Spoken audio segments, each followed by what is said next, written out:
हाय दोस्त, I am Dheeraj Kumar sir and Dheeraj वाला।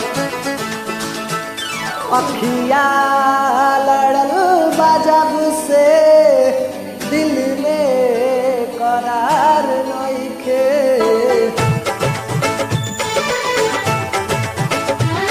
अखिया लड़ल बाजब से दिल में करार नइखे।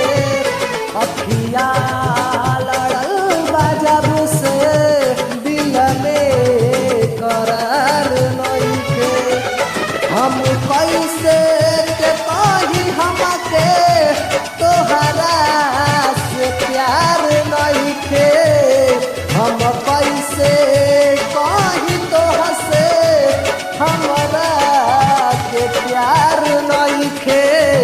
अखिया लड़ल बाजब से दिल में करार नइखे। अखिया लड़ल बाजब